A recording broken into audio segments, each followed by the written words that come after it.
Greetings, ladies and gentlemen. My name is Tara Brabazon. I'm the Dean of Graduate Research at Flinders University, and welcome to this vlog 22, Editors and Your PhD. This vlog is controversial. This vlog, I'm not going to pull any punches. And where I want us to start is not where perhaps you would like to. So for this vlog, I want you to put out of your mind that you are a PhD or a master's student. Just park that for me. I don't even want you to think like a PhD supervisor or a master's supervisor. Again, park that idea, park that information, park that identity. Today, I want you to think like you are a PhD or a master's examiner. And I want you to ask yourself, what are you looking for when you open the script? So when you receive the document in the mail and you open it up, what are you looking for? When the email with the PDF attachment arrives in your inbox and you open it, what are you looking for? There are three answers, I think, to that question. Firstly, we are after an original contribution to knowledge.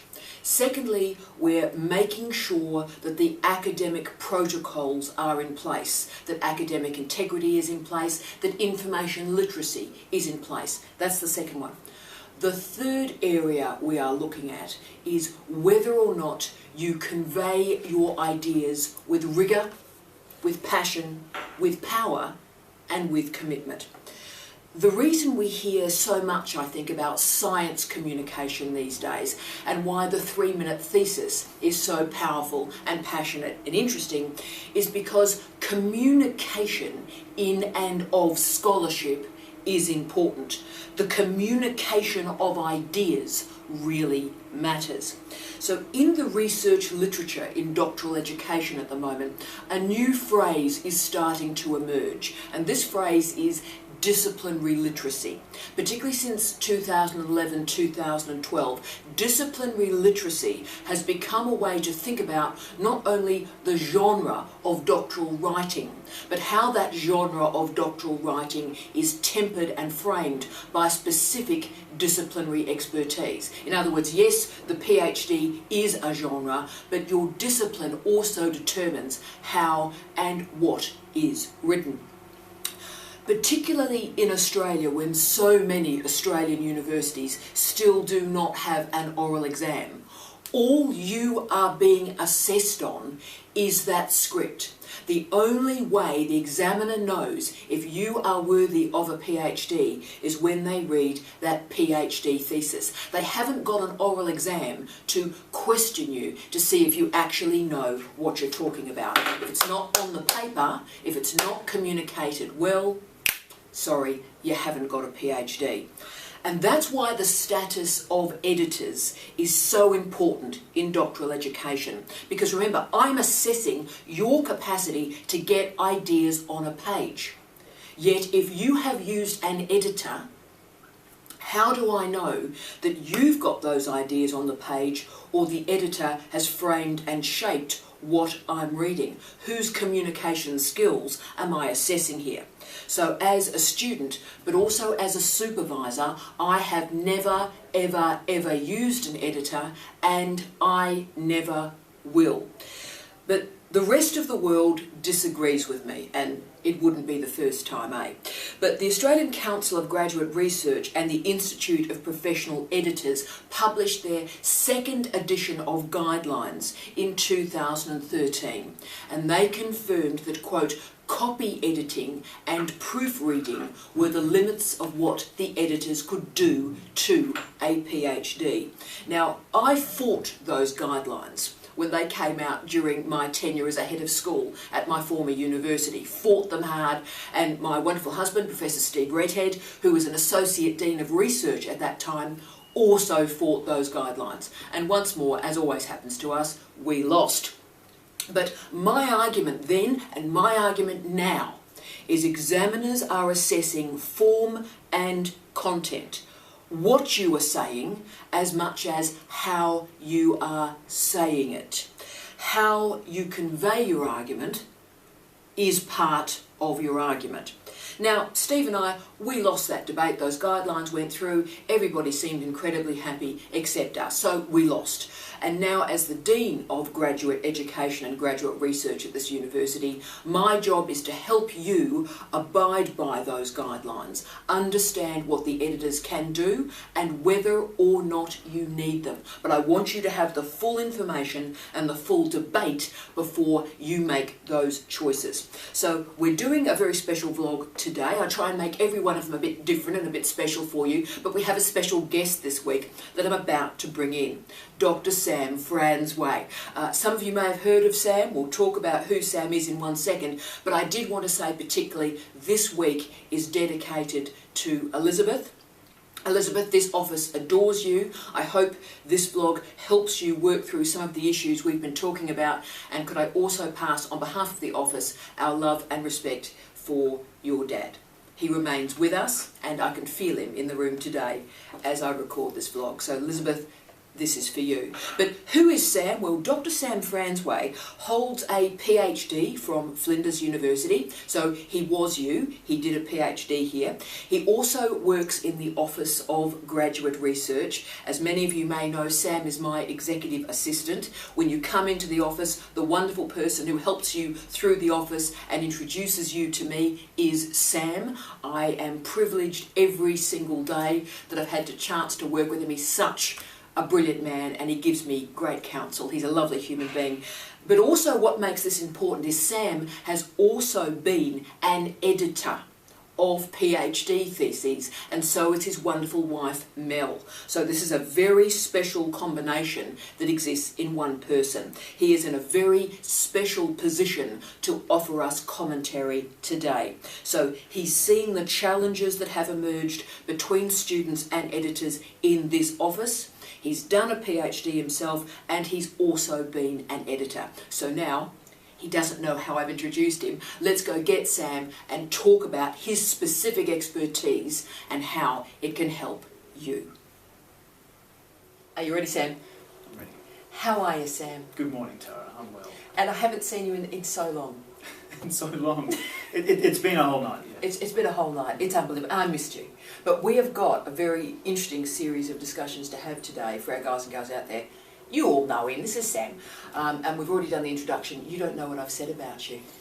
I'm sure it was positive. It was all very positive and very, very nice. But Sam, we're using your triangulated expertise, if you like, as a PhD, former PhD student, successful PhD candidate, but also someone who works in this office and someone who is and has been a successful editor for PhD students. That's a very rare series of abilities. So the question I was going to ask you to start us off is, what should the students' expectations of an editor be? So what could an editor do for students?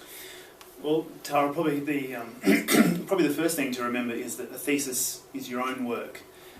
It's your name on the front. You'll be signing a disclaimer saying, this is all my own work, everything is attributed. That's not my work, that's to people you've cited. You obviously will thank your supervisors or your supervision team.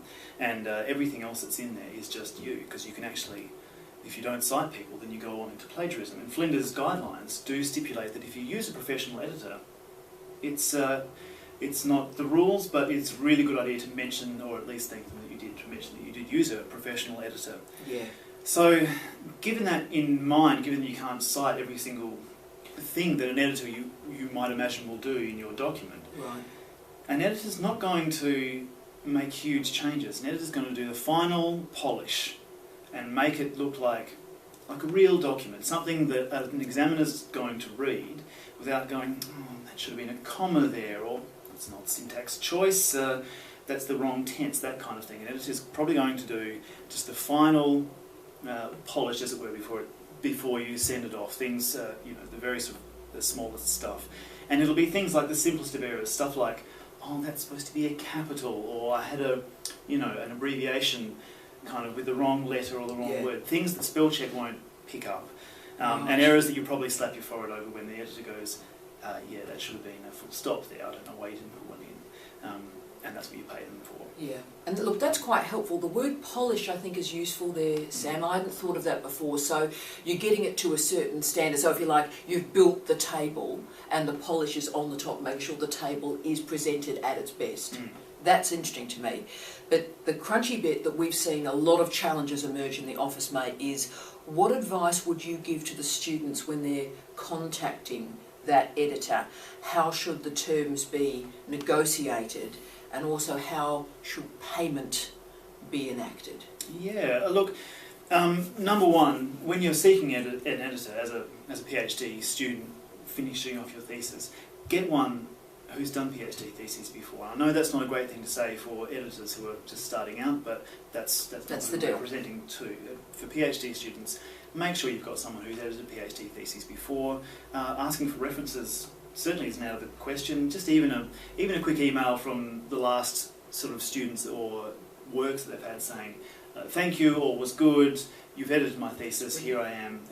And if people are doing as they should in their thesis, often in the acknowledgements you'll see, edited by John Smith, editor, thank you, that kind of thing. So you could actually do a Google search for the editor and it would pop up in the thesis searches as well? You could, but because it's not a rule that you definitely mention your editorial assistants in your thesis, it might not come up. But definitely, the first things first, make sure your editor is experienced and knows what they're doing. I mean, it seems like an obvious sort of thing, but if you get, say, someone who's we've got a lot of students in the university, lots of whom do editing and that kind of work, because it is a kind of a casual employment, bit of money for the job. Do a bit of quality control. Even ask your supervisor just to kind of suggest someone, and you don't have to take that advice either. If your supervisor suggests an editor and you don't get the right feel for them, look further afield. Number two is bear in mind that editing can be quite expensive, and schools do provide some payment at the end of a thesis. It can be, I think for PhDs now it's up to $840. Which can be used for binding and so forth as well. Yeah, that's the complete thesis finishing package. I'm not sure if everyone gets that, but that's made available quite often, and you can spend it on editing. Be aware that's not going to cover the final cost of editing a 90,000 word thesis. It's just not. You probably will get quite a quick edit or a very cheap edit out of sort of $800 or so, especially if you're planning on biting into that. But just don't be surprised at the cost of it. Set aside the money. So we're talking $2,000. Let's ballpark it. 2G. That would be an absolute maximum for a thesis that's a lot of hard work and needs a lot of correction and going through, which is probably going to get into another issue about what supervisors and editors should be doing. Probably later in this interview. Just the payment issue we were talking about too. So $2,000. Do you pay at the start? Do you pay at the end? How does that look? How does that operate? Well, this is often it's an agreement between yourself and an editor, two private parties. Right. Your editor should provide an invoice for you to pay and to claim on if you can or if you need to. And the price should be very clear to you at the outset, at least in a ballpark figure. An editor's going to get a look at your work, know roughly how long it's going to take them. You know how long your work is, because you're not going to change it, because you're giving it to them right at the very, very end. You know that it's 86,748 words. Yeah. And your editor can sort of go, all right, well, I'm editing at about 4,000 words an hour here. It's going to cost me. It's going to cost you X amount of dollars because this is what I charge an hour. It can go up, it can go down a little bit, but it shouldn't vary too much. I would probably suggest also arranging payment first, because for your editor, they will work, they'll have done the work, and by the time it gets off to you, you can often be in the fog of submission, and paying your editor is something you don't want someone sort of chasing you with. Yes. The collectors. Could I raise a hypothesis with you, and please, as you always do in this office, disagree with me? What if, for example, a student contracted an editor but said, can I get you to do one chapter which I will pay this figure to you for doing that chapter, so you can just check that the relationship is working? Is that an option? It certainly is. I mean, it's a negotiation between you and the editor. You can work out how you work, whether you want to send back and forth multiple times, and the editor may be happy to work a bit, have you look at it, work back and forth, But again, that strays into the issue of how much work is the editor doing for you? Yeah. Are they doing a final polish? Are they straying into work that your supervisor should really be doing? And you might know that if you've had a look at one chapter. So if you say, let's look at one chapter, see how we go, and I'll pay you this for that chapter, you might pick early problems in that way, maybe. And you also might pick early successes. You might sort of go, I just want to do this one chapter. The editor will get it back, and you'll see a whole bunch of corrections, but actually realise, look, the other 7 or 8 chapters are going to be fine, and you can send them the rest, get it all done, and the editor's final touch on that will be away, and you're off to submission. So that's almost like a diagnostic. I hadn't even thought about that before. That's brilliant. Now I'm going to need your help on this. In that agreement between the Australian Council of Graduate Research and the Institute of Professional Editors, they specified only copy editing and proofreading. Now, I've been around the traps enough. I've written a lot of books, a lot of articles, public-private sphere, and I don't believe there's agreement in what is in those words. When we're saying copy editing, that can mean a lot of things in a lot of different contexts. Can you help us a little bit with how those terms are defined? How do you use them? Well, I can, because you kindly sent me the questions before we did this interview. I looked up the definition from the Institute of Professional Editors, the Australian Institute. Right. They define proofreading as examining material after layout to correct errors in textual and visual elements. And those are the excuse me, those are the simplest errors that I mentioned before. That's things like punctuation, grammar, spelling, even some layout or visual elements, like making sure that your dot points are all the same. Sometimes you can see a dot point, but the very last one, it's italic. And it makes me crazy, absolutely. Yeah, and that's the last thing you just kind of see after you've submitted and going, gee, I wish I'd gotten that right. Even the small things like make sure your titles are consistently bolded, or that your chapters or your chapter subheadings are all correctly numbered, which doesn't often happen as much these days because of the automated and the templates, absolutely. Make use of those automation things, learn how to do them early, and get them as part of your thesis as you're going along. Copy editing is, this is from the guidelines, copy editing is editing to ensure consistency, accuracy and completeness. I think taken too far, as literal sort of consistency, accuracy and completeness. This can actually, again, tread into supervisor territory. If your thesis isn't accurate, that's not the fault of an editor.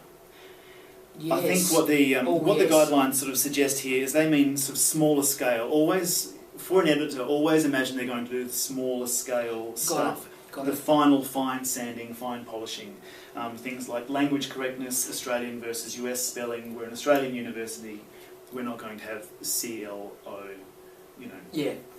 that kind of thing. Exactly. OUR. Yes. How do I spell colour? Is it CO?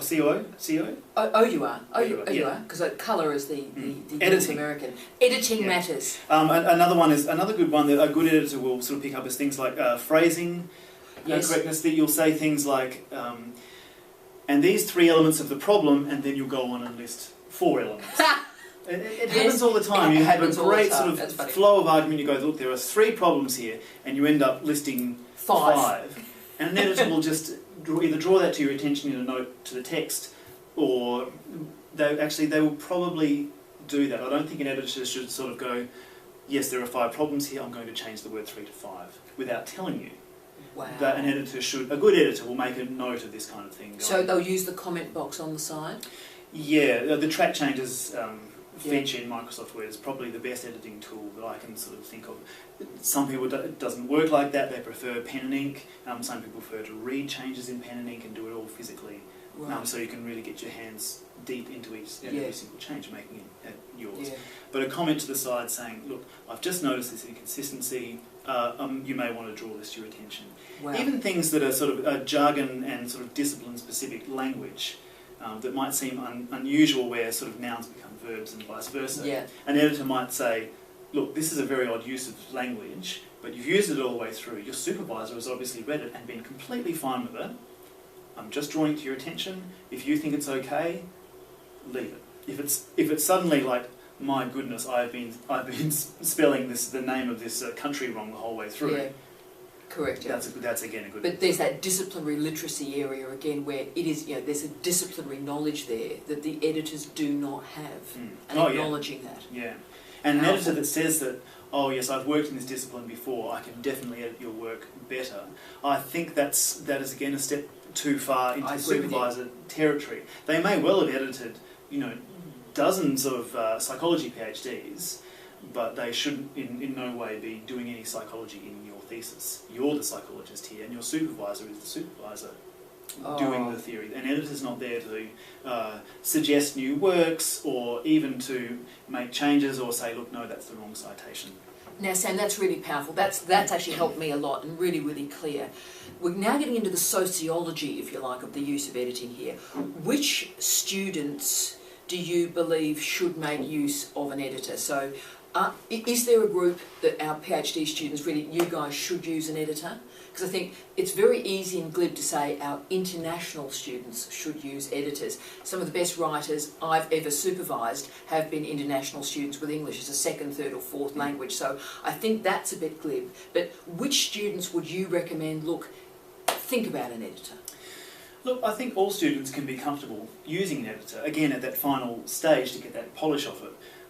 If you're, if writing and sort of academic communication isn't your strong suit, you will know it by this stage. You're an expert, you're at the final stages of your PhD, you're almost Dr. Somebody.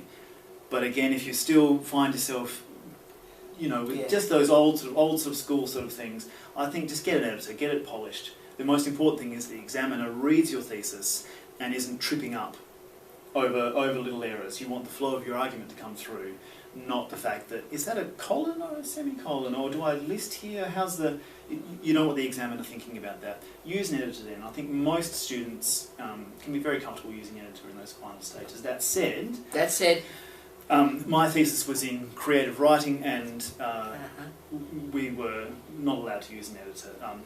I can't remember whether it was specifically written down, but as a thesis where one of the final products is a creative work ready for submission to a publisher, you wouldn't send something off to a publisher that was riddled with errors. You had to edit your own work, and that was part of the skill set of that PhD. And I would strongly discourage, sort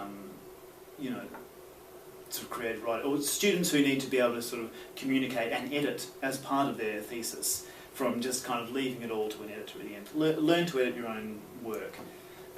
Yes, and I would generalise that, but you and I have had this conversation in the office on multiple occasions, but I think that's very clearly specified, very nicely done.